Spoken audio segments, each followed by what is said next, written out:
What up, Forward Fam Kid? Big Boss Fable, we back in this. We doing a reaction video today to something about the coronavirus. You know, what else is new? Nah, man, this is a serious epidemic. You know what I'm saying? I ain't trying to take it as a joke or nothing or take it any lightly, but you know, like every video on the trending section is literally about coronavirus, bro. And it's like, really, it kind of getting on my nerves, no cap. I don't know, bro. And like a lot of these reporters ain't doing nothing to help. You know what I'm saying? All they doing is fussing and fighting and trying to get reporters out of this. Answers out of the CDC. And it's like, bro, like, let a young nigga breathe. You know what I'm saying? And it's like, just stay quarantined. Stay in your house for 20 days. You'll be all right. You know what I'm saying? So yeah, we got Dr. Sanjay Gupta surprised a lack of seriousness given to coronavirus. So this dropped on CNN's channel yesterday. It's the number 13 video on trending. It's about to hit 1 million views. It's got over 700K right now with nearing 8,000 likes. And I kind of wanted to react to this video to kind of see what Sanjay Gupta had to say. Because me, personally, it's like I'm not taking it serious. But at the same time, I'm taking my precautions. I'm chilling, I'm cooling. I'm not doing extra unnecessary stuff in order to put myself in harm's way to contract the disease. You know, it's all about using the A game out here. You gotta be smart. You can't be a dum-dum out here, you know what I'm saying? So, you know, of course people is going nuts in the supermarkets and the stores fighting over toilet paper and food and all that, but you know, we good on this side. You know, we blessed, we got faith, we got trust in the Most High. So I'm not really worried, you know, in the sense that, you know, if this is a new epidemic or if this is like some Y2K stuff or like the whole economy crashes, then that's like obviously serious. It's not something to play with. But you know, we gonna adjust, we gonna ride through it, we gonna vibe through it. You know what I'm saying? We gonna stay strong, you feel me? So be sure to like, comment, subscribe. Let me know what you think of the video in the comment section below. We're gonna hop right into the video. And after you subscribe, be sure to hit the notification bell, man. Big Boss Fable, let's hop in. I've talked about a lot over the last week and a half, which is the fact that the United States is pretty much mirroring Italy. We're about 10 or so days behind where they are, and their trajectory of how many people have been confirmed cases of this is basically, we're following them by about a week and a half. And I want you to take a look at this graph we have right here in front of me. This is the spread of coronavirus in the U.S. There, as of midnight last night, East Coast time, there were 4,466. The most recent count we have now is 5,748, which means the trajectory continues to go straight up. It's going straight up. We haven't even really started this 15 days to bend the curve or flatten the curve program. I guess it started yesterday officially.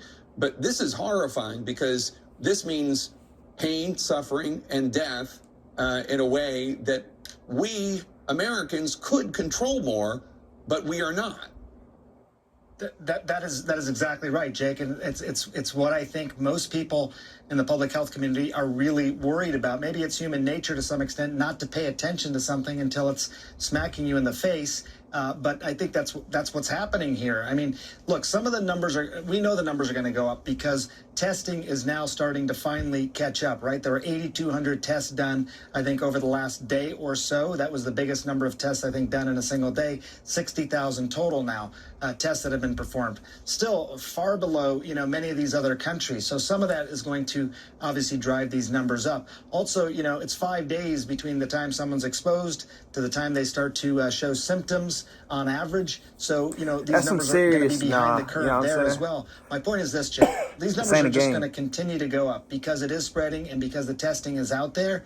And if you look at images ain't no of test Wuhan, though. images of Hong Kong, images where people were truly actually socially distancing, it's very different than the images, Jake, you were just showing on television from San Francisco. The streets were bare. People were not outside. It wasn't like that forever. It was like that for a couple of weeks because that was the goal, to break the chain of transmission. Again, Jake, I don't think we're taking this seriously. There's a lot of things that need to be done. We need to make sure hospitals are prepared. We need to make sure there's enough breathing machines Enough and ICU tests. beds and overall hospital beds. But the individual responsibility, which is something, again, that we've been talking about for weeks, if not months now, I'm surprised, Jake, at this point still there's a lack of seriousness being given to this. And it worries me, and it worries a lot of the public health officials I've been talking to. Look, everybody understands if you have a doctor's appointment for an important procedure, you go to the doctor. If you need groceries or else you're not going to be able to survive, you go to the grocery store. But this idea of people rollerblading when this pandemic is going on, the idea of beaches in Florida being filled is outrageous, and it is incredible. First of all, it's ignorant, but it's also selfish, because as you and I have talked about at great length, a lot of people, most people will not die from this. A lot of people will suffer from it and perhaps have lifelong injuries from it. And a lot of people, a minority, but still many, many people are going to die from this. This nigga and it's actually the bigger group, the survivors, who are going to carry it and give it to the people who are going to die from it. Absolutely. We're all in this together. And I think that the narrative, the message I think a lot of people have been hearing is, look, it's not that bad. It's just another flu. Most young, healthy people are going to be just fine. Maybe they haven't really been paying attention to some of these other countries around the world that have been hard hit. Maybe they don't fully realize that they can still transmit this virus and make somebody, a family member, somebody they love, or a total stranger sick from this still. This is a virus. It's, I think, unlike anything that maybe many people in their lifetime have dealt with, certainly to this degree. So, I'm not someone who likes to motivate through fear or inspire through fear, but there's lessons staring us right in the face when it comes to this. And for a country that does so many things well, and I think our public health system at times get enough tests can do so many things well. Right now, I think we're woefully underprepared, and I don't know what the talkbacks you and I are going to have next week. I don't know what we're going to be talking about, and I'm a little frightened to sort of think about that right now, Jake. There have been, by serious medical professionals in England and in the United States, projections that hundreds of thousands of Americans will die from this, if not millions of Americans. Now, I understand there have been a lot of people giving false information out there, including President Trump, although in the last couple days he's completely been striking the right tone and talking about how serious it is, and including a lot of conservative pundits and a lot of people on a different channel talking about how this is just like the flu. But it's not. How bad do you think it's going to be in a month? What are we going to be talking about? I've really tried to modulate, I've looked at all these models, and I've tried to modulate, I think, things to present things in a way that I think are digestible. But look, I think when people listen to the message coming out of the White House today, which, again, was a much more distinctive and different tone, you heard the president say, look, stay home. Look, it's bad. These are the president's words after he... I got to chime in here. Typically, I don't like stopping in the middle of videos, but this is to my point. Like, a perfect example is the Amazon Corporation. Their warehouses are still open, right? You got hundreds of people gathering together just to operate in one building, passing germs. Of course, you can do what you can, wash your hands and all that. But, if the CDC is telling us to not be in rooms of 50 plus, I dipped out at the right time. I used to work there. I don't work there any longer. I left. So basically, it's like they had offered, like they're hiring 100,000 plus employees or something like that. And on top of that, they're offering a $2 raise currently for anybody who's willing to work through the month of April, bro. And it's like, to this dude's point, people ain't taking it serious. If you that's a position you're putting individuals in just so y'all can make some money, or, we get it, bro. The economy's gonna fail anyway. There's corporations and companies and jobs that have shut down, bro.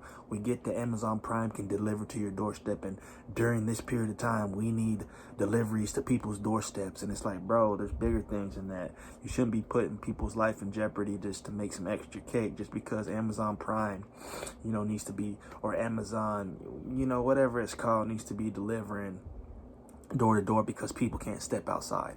That just don't even make sense to me. You know what I'm saying? So it's like, that's very selfish. Like they're talking about, bro, you're putting people in jeopardy. Two, you're just worried about the focus of the company. You know what I'm saying? And I can't respect that. And you got a lot of people who still gathering in big groups and doing whatever. Like they said, excuse my language, the beaches is what I meant to say in Florida, things of that nature. I just don't respect it, man. I can't respect it. I can't vouch for it. Do what you can to take care of yourself. Always be wise. You don't need to flip out and be a big skeptic and think the world's going to hell and all that stuff, or like the world's just ending. But what you can do is take precautions to keep yourself and others around you safe. You know what I'm saying? Met with his public health advisors, and they really convinced him of what they were seeing here. It's bad, he said. I think people really need to heed that. Jake, the numbers are I think it's hard to really wrap your mind around what the numbers could be. And I don't, I think maybe it's not helpful at this point to project what those numbers are. But let me just say this, you've heard from many people that 40 to 60% of the nation could be exposed to this virus. 40 to 60% of Americans. And you've heard that the fatality rate of this is 1 to 2%, let's say, and that might be conservative. It's hard to know for sure. But overall, Yeah, I know for sure. I mean, look, you can do the math, and again, this is. I don't want to be alarmist. I want to be very careful here how I'm presenting this, but I think the prevailing message should be that maybe we are still at this inflection point, and if we take heed, we're not asking people to. There's no therapeutic, there's no vaccine. We know that. We're asking people to stay home and not spread the virus. That's what public health officials are saying. Stay home and don't spread this virus. You won't know if you are. It's not like something you're going to feel or see or do intentionally, but it could happen anyway. Facts. Stay home and don't spread the virus. I think it's really maybe one of the most important things I've said. Let's talk about some of the things that the viewers at home right now should be doing. First of all, if you're over 60 or you have an underlying issue in terms of your respiratory system or your immunity system, you should stay home. You should be home. You should not be leaving your house, period. You should not be having people over to your house to socialize, period. You need to be by yourself. You need to protect yourself. If you're married, obviously, with your spouse, but you need to protect yourself. Sanjay, you and I were talking about this yesterday. We both have kids who are home. Schools have been canceled. No play dates. We're not allowing any play dates. What other advice would you give people? With your own personal hygiene, within your hands end up being a big potential transmitter of this virus. It can stay on your hand.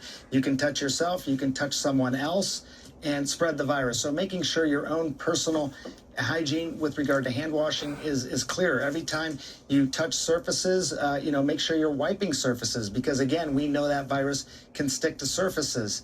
If you're going to visit someone who's vulnerable or elderly, and again, like you said, Jake, you want to really minimize that. I was supposed to visit my own parents who are in their late 70s this past weekend. I did not do that trip. But if you have to, you gotta act as if you might be carrying the virus. Act as if you might be carrying the virus. My youngest daughter had her birthday yesterday. We canceled birthday party. It was not an easy discussion to have with an 11-year-old. She understands, but it's the right thing to do. We need to set that example. So there's all these things, that are within our power, and we're in this together. I mean, again, the good news part of this is that it is within our control, I think, to totally change the fate here, or at least alter the fate of what's happening here. Maybe not totally change it, but have an impact on where this thing goes. It's within all of us. How I behave, Jake, affects your health. How you behave affects my health. Never, I think, have we been so dependent on each other, at least not in my lifetime. And we should rise to that occasion, I think. Facts, man. We can leave the video there. An ad popped up, 30 seconds left in the video. I don't need to really chime further into the story, but like I mentioned, man, it's facts. Like, if you need to be acting like you have the virus, you don't really know whether you have it or not unless symptoms really come on heavy. You don't know how you're spreading it. You can't see molecules and particles in the air and, oh, I coughed and somebody else has got it. But You need to act like you got it. So that means everybody needs to be staying home, bro. I know a lot of people who ain't working, but you know, the fact that I know about Amazon trying to hire 100,000 more employees, and they're upping the rate or hourly rate to $17 an hour. Put yourself at risk just to earn $2 more, and you know what I'm saying. And even if you're not putting yourself at risk, you have the possibility to spread it to your family members. Just come in, earn $2 more. It's like, what the, you know what I'm saying? I don't rock with that. I don't respect it, man. So at the end of the day, everybody take care of themselves. Be sure to like, comment, subscribe. Let me know what y'all think in the comment section below. And at the same time, man, hit the notification bell. Follow me on Instagram at Fort Worth Fabian, man. We out. Peace.